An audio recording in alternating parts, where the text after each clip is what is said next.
ऊर्जा विभाग राज्य मंत्री हीरालाल नागर पहुंचे खाटू श्याम जी और बाबा की शीश नवाकर प्रदेश की खुशहाली की कामना। मंदिर पुजारियों ने विधिवत पूजा अर्चना करवाई और शाम दुपट्टा उड़ाकर स्वागत किया। मीडिया से रूबरू होते हुए मंत्री ने बताया कि स्मार्ट मीटर नई तकनीकी के मीटर है जिससे उपभोक्ता को फायदा होगा। मीटर अधिक चलने, गलत रीडिंग जैसी गलतियों पर समस्याओं से निजात मिलेगा। मंत्री ने कहा कि इस प्रदेश को स्मार्ट बनाने के लिए तकनीकी के इस समय में स्मार्ट मीटर का उपयोग आवश्यक है और विपक्ष इसका विरोध कर रहे हैं, लेकिन कांग्रेस के समय में 5 लाख से ज्यादा स्मार्ट मीटर लगाए गए, तब उन्होंने विरोध क्यों नहीं किया। खाटू श्याम जी में रोड पर जमीन से बाहर निकली हुई केबल के समय पर कार्य पूरा नहीं होने की शिकायत पर अधिकारियों से जांच कराने की बात। इस दौरान SE अरुण कुमार जोशी, AEN राकेश महिला, जैन हेमंत बाजिया, भाजपा मंडल अध्यक्ष मुकेश रामुका, रोहिदास पटवारी, रोहित शर्मा, कांस्टेबल मनोज मीना, सचिन शर्मा समेत विद्युत विभाग, पुलिस और भाजपा कार्यकर्ता उपस्थित रहे। टेक्नोलॉजी बेस्ड एक प्रणाली है और आज का युग जो है वो टेक्नोलॉजी का युग है। इस टेक्नोलॉजी के युग में हमें भी, इस विभागों को भी और हमारे प्रदेश को भी स्मार्ट बनाना है, तो स्मार्ट मीटर लगाना एक हमारी आज की ज़रूरत है। सवाल ये है कि इसका विरोध क्यों कर रहे हैं, कौन कर रहे हैं, इस पर लोगों को जानकारी होना आवश्यक है। आज जो प्रतिपक्ष में है कांग्रेस के भाई, वो विरोध कर रहे हैं। कल उन्हीं के कार्यकाल के समय 5.5 लाख मीटर लगाए, तब उन्होंने कोई विरोध नहीं किया। उन्होंने इसके टेंडर किए, स्मार्ट मीटर के लगभग 1.5 करोड़ मीटरों के टेंडर अशोक जी गहलोत की पूर्ववर्ती सरकार ने किए थे। उस समय कोर्ट केस होने के कारण वो टेंडर फाइनल नहीं हो पाए।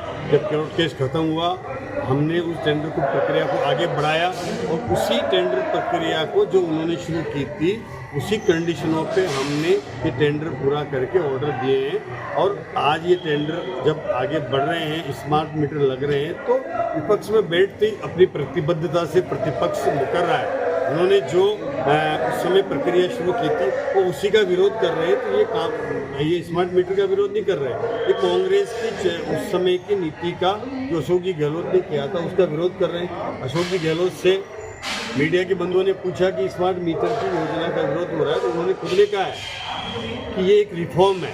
और इसको मीडिया के सामने उन्होंने खुद कहा कि रिफॉर्म है, इसका बदलाव है, बदलाव किया जाना चाहिए, लेकिन इसमें कुछ भ्रांति है जिनको दूर किया जाना चाहिए। में भ्रम की स्थिति क्या है? अगर आप सवाल करें तो मैं एक सवाल का जवाब देने को तैयार हूँ कि क्यों भ्रम है। न तो स्मार्ट मीटर किसी तरह का कोई ज़्यादा कंजम्पशन करता है, न स्मार्ट मीटर में कोई ज़्यादा बिल आता है। हम 5% एक ये पैरेलल मीटर लगा रहे हैं जिस पे चेक मीटर होगा।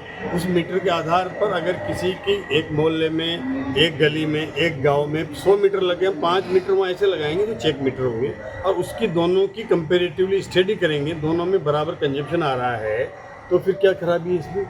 बिल आता है, बिल ज़्यादा आ गया तो उसको लगता है कि कहीं कोई क्या कारण रहा, लेकिन इस मीटर में प्रावधान है कि वो रोज़ाना डेली हर 15 मिनट में अपने मोबाइल पर चेक कर सकता है कि मेरा घर का लोड कितना चल रहा है। उसके लगेगा कि मेरा घर का लोड इतना नहीं चल रहा है जितना आवश्यकता है, ज़्यादा चल रहा है, तो अपने घर के इक्विपमेंट को वो बंद कर सकता है, व्यवस्थित कर सकता है, चाहे अपने ऑफिस में बैठा हो या कहीं कार्य पे हो। जब भी घर पे कोई फालतू इक्विपमेंट चल रहे हैं तो उनको उसको पता लग जाएगा कि फालतू चल रहे हैं, तो वो सूचित करके उसको कम कर सकता है, अपने जो कंजम्पशन है उसको व्यवस्थित कर सकता है, उससे उसका खर्चा कम होगा न कि बढ़ेगा।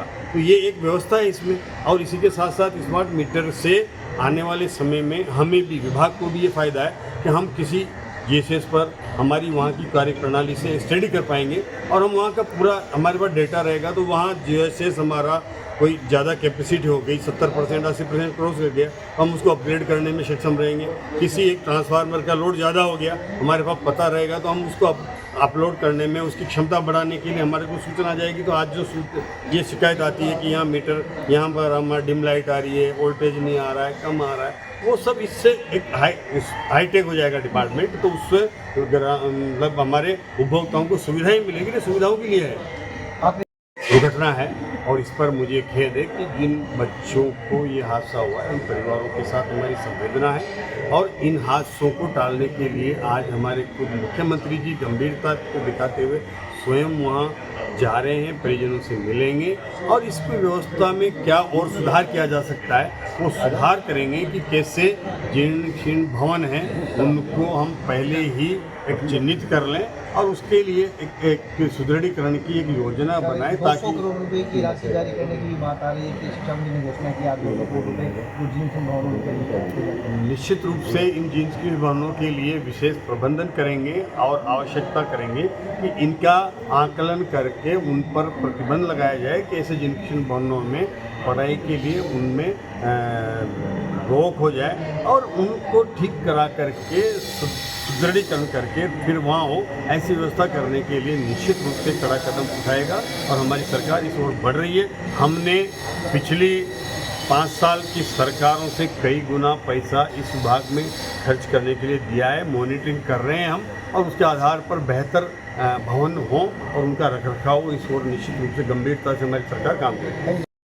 मैं जब पहले आया था जब उस समय मेले के समय एक नया जीएसएस बनने की मांग होती थी, वो जीएसएस हमारा बनकर तैयार हो चुका है और उसका समर्पित किया जा चुका है। हमने यहाँ पर ही उस समय केबलिंग की भी जो अंडरग्राउंड करने की बात थी, लगभग हमने विभाग ने 35 किलोमीटर अंडरग्राउंड एलटी लाइन को करने के लिए जो काम हाथ में लिया गया है उसमें 6 किलोमीटर का काम हमारा पूरा हो चुका है। बरसात आने की वजह से अब जो बकाया काम है वो जैसे ही बारिश का सीजन होगा दोबारा काम शुरू करेंगे और उसको त्वरित गति से करने के लिए ठेकेदार को पाबंद किया जाएगा। अगर डिले होगा तो उस पर पेनल्टी लगेगी, उस पर कार्रवाई होगी। लेकिन इस काम को ये महत्वपूर्ण स्थान है हमारा खाटू श्याम जी का। यहाँ आने वाले जो यात्री हैं यहाँ पर ध्वजा लेकर के आते हैं, ओवरहेड लाइन होती है, उससे कई तरह के हादसे होने की संभावनाएं रहती है। तो निश्चित रूप से उन लाइनों को अंडरग्राउंड करके इसको यहाँ से हम ये चाहेंगे कि यहाँ किसी तरह का हादसा नहीं हो।